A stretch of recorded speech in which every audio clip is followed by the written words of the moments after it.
विपक्ष हमारा हताश और निराश है और तरह तरह के मनगढ़ंत आरोप, कभी चुनाव आयोग पर, कभी ईडी पर, कभी सीबीआई पर, ये हमेशा लगाते रहा, लेकिन उसका कोई परिणाम नहीं निकलता है।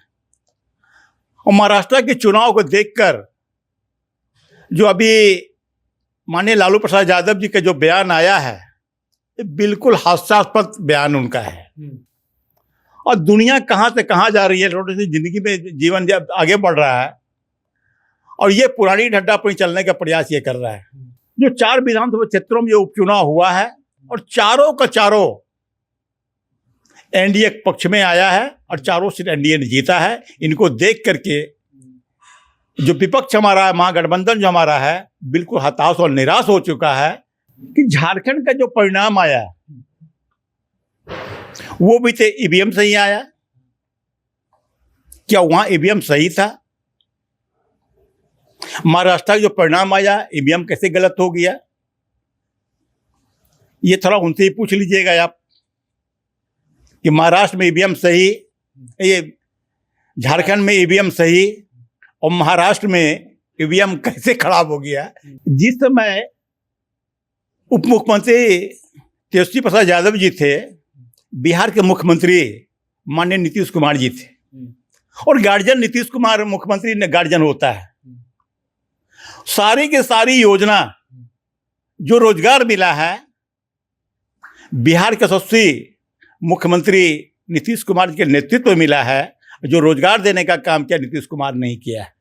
महाराष्ट्र विधानसभा चुनाव परिणाम के बाद जो है कांग्रेस के तमाम नेता आलाकमान तक जो है वो बता रहे थे कि देखिए ईवीएम की गड़बड़ी है। उसके बाद लालू प्रसाद यादव भी आप देखिए ईवीएम पर जोर बतिया रहे हैं, कह रहे हैं 2025 में जो है वो बिहार में विधानसभा चुनाव है वॉलेट पेपर से करा ले। इसी पर बातचीत करने के लिए एमएलसी बीजेपी से लाल मोहन गुप्ता जी हमारे साथ है। लालू प्रसाद यादव भी अब कह रहे हैं कि 2025 में बिहार में विधानसभा चुनाव है, ईवीएम से कराने की बात कर रहे हैं, ईवीएम हटाकर वॉलेट से कराने की बात कर रहे हैं। अभी आप देखे होंगे महाराष्ट्र में जो चुनाव हुई है, वो महाराष्ट्र की जनता ने एनडीए के पक्ष में मतदान किया है और टूट बहुमत से एनडीए की सरकार वहां बनी है। और विपक्ष हमारा हताश और निराश है और तरह तरह के मनगढ़ंत आरोप, कभी चुनाव आयोग पर, कभी ईडी पर, कभी सीबीआई पर, ये हमेशा लगाते रहा, लेकिन उसका कोई परिणाम नहीं निकलता है।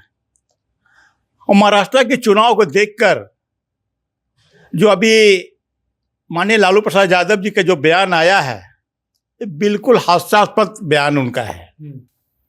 और दुनिया कहाँ से कहाँ जा रही है, थोड़ी सी जिंदगी में जीवन जब आगे बढ़ रहा है और ये पुरानी ढड्डा पर चलने का प्रयास ये कर रहा है। ईवीएम पर जो आरोप लगाया गया कि बैलेट पेपर से चुनाव हो, ये इनका हताशा और निराशा दिखला रहा है। हताशा में है, हताशा और निराशा भी है, क्योंकि आने वाला जो चुनाव है 2025 में जो बिहार में चुनाव होगी, उनका रिजल्ट परिणाम पहले भी आ चुका है। लोग, बिहार की जनता ने संकेत भी दे दिया है। जो 4 विधानसभा क्षेत्रों में जो उपचुनाव हुआ है और चारों का चारों एनडीए के पक्ष में आया है और चारों सीट एनडीए ने जीता है। इनको देख करके जो विपक्ष हमारा है, महागठबंधन जो हमारा है, बिल्कुल हताश और निराश हो चुका है कि आगे फिर क्या होगा, ये उसके सामने प्रश्नवाचक चिन्ह खड़ा हो गया। आप उपचुनाव की बात कर रहे हैं, उपचुनाव में वो लोग तैयार नहीं थे, कह रहे हैं कि 25 में फरिया लेंगे, कह रहे हैं कि वॉलेट से करा लीजिए, 25 में परिणाम हमारे पक्ष में आएगा। अच्छा, ये कि हमको बता दीजिए कि झारखंड का जो परिणाम आया वो भी तो ईवीएम से ही आया। क्या वहां ईवीएम सही था? महाराष्ट्र का जो परिणाम आया, ईवीएम कैसे गलत हो गया? ये थोड़ा उनसे ही पूछ लीजिएगा आप कि महाराष्ट्र में ईवीएम सही, ये झारखंड में ईवीएम सही और महाराष्ट्र में ईवीएम कैसे खराब हो गया, कैसे गलत हो गया? ये थोड़ा उनसे भी थोड़ा पूछ के देखिए उनके नेता क्या बोलते हैं। बिहार विधानसभा सत्र जो है वो समाप्त हो गया है और राबड़ी देवी को भी देखें और आरजेडी के जितने भी नेता थे वो सब हाथ में एक पोस्टर लिए हुए थे रोजगार के, मतलब तेजस्वी यादव की बात कर रहे थे, राबड़ी देवी खुद हाथ में ली हुई थी। तो असल में रोजगार किसने दिया? क्योंकि 25 विधानसभा चुनाव है और तेजस्वी यादव इसको मुद्दा बनाए हुए हैं। एक चीज हमको ये समझ में नहीं आ रहा है कि तेजस्वी यादव जी जब बिहार के उप मुख्यमंत्री थे, जो उनके पास विभाग था, क्या अपने विभाग में एक भी नौकरी देने का काम किया है क्या? वो तो कह रहे हैं ना कि शिक्षा कितना बने, हमने रोजगार दिलाया। गांधी मैदान पहले रैली के लिए जाना जाता था, वो रोजगार के लिए जाना जा रहा है। जिस समय उप मुख्यमंत्री तेजस्वी प्रसाद यादव जी थे, बिहार के मुख्यमंत्री माननीय नीतीश कुमार जी थे, और गार्जियन नीतीश कुमार मुख्यमंत्री ने गार्जियन होता है। सारी की सारी योजना जो रोजगार मिला है, बिहार के यशस्वी मुख्यमंत्री नीतीश कुमार जी के नेतृत्व में मिला है। जो रोजगार देने का काम किया नीतीश कुमार नहीं किया है। वो तो कह रहे हैं कि रोजगार हमने दिया है, बता रहे हैं, आप तो सदन में वो बता रहे हैं कि रोजगार किसने दिया है।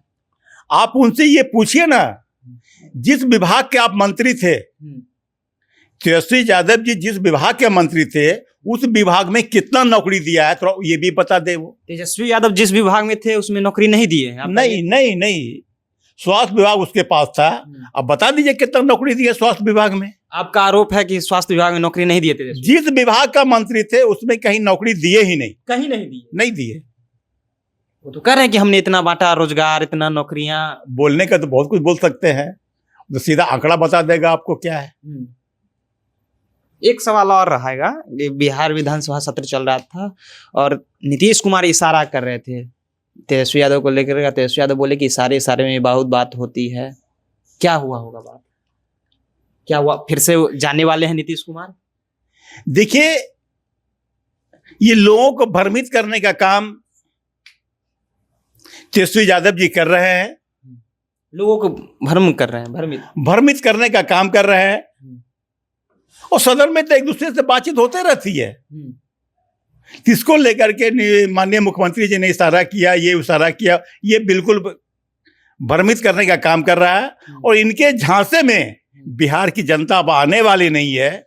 2025 की जो विधानसभा का चुनाव होगी, पूर्ण बहुमत के साथ 2025 सीट लेकर 225 सीट लेकर के एनडीए की सरकार बिहार में बनेगी। लालू यादव तो कह रहे हैं कि तेजस्वी यादव मुख्यमंत्री बनेंगे 2025 के चुनाव में। उनका बेटा है, उसके लिए कुछ भी बोल सकते हैं। वो मतलब बेटा है तो कुछ भी बोल सकते हैं। चलिए, तो लालू यादव के बेटे हैं तेजस्वी यादव, तो कुछ भी बोल सकते हैं। 2025 परिणाम जो है वो कह रहे हैं कि हमारे पक्ष में आएगा, क्योंकि बैलेट से जो है चुनाव करा कर देखिए। ईवीएम पे आरोप लगा रहे हैं लालू यादव। तमाम मुद्दे पर हमने बातचीत किया है। आपकी क्या प्रतिक्रिया है? अपनी प्रतिक्रिया नीचे कमेंट बॉक्स में रखिएगा। आप देख रहे थे जनता जंक्शन। बहुत बहुत धन्यवाद।